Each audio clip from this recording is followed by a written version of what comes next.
একবার এক ছোট্ট কুকুরছানা ভুল করে এক ভয়ঙ্কর বিজ্ঞানী ডক্টর ইভিলের তৈরি এক রহস্যময় সিরম ভেঙে ফেলে। সেই সিরমের প্রভাবে তার শরীরে জাদুকরি শক্তি চলে আসে, যদিও সে তখনও কিছুই জানত না।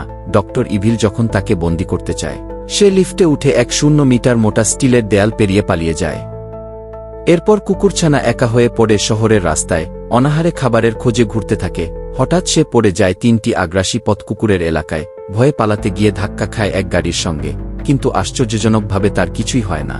ড্রাইভার কুকুরছানার কিউটনেস আর নিষ্পাপ চোখে মুগ্ধ হয়ে তাকে নিজের বাড়িতে নিয়ে যায়। বাড়িতে একদিন কুকুরছানা খাবারের গন্ধ পেয়ে দৌড়ে যায়, আর একটা ডিব্বা খুলতেই খাবার ছড়িয়ে পড়ে দেয়ালে।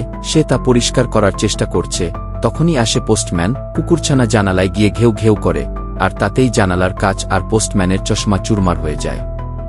পরদিন সে এক টেনিস বল নিতে গিয়ে ভুল করে পুরো সোফা তুলে ফেলে। তার মালিক জ্যাক বাড়ি ফিরে এলোমেলো অবস্থা দেখে ভাবল চুরি হয়েছে। ঠিক তখনই এক আওয়াজ শোনা যায়, এসব আমি করেছি। জ্যাক মজা করে কুকুরছানাকে জিজ্ঞেস করে, তুই বললি? আর কুকুরছানা সত্যি উত্তর দেয়।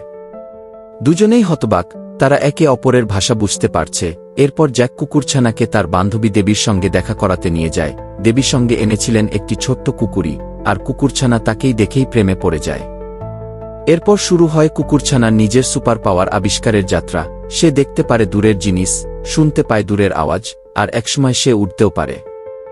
এইভাবেই এক সাধারণ কুকুরছানা হয়ে ওঠে এক অসাধারণ সুপারহিরো।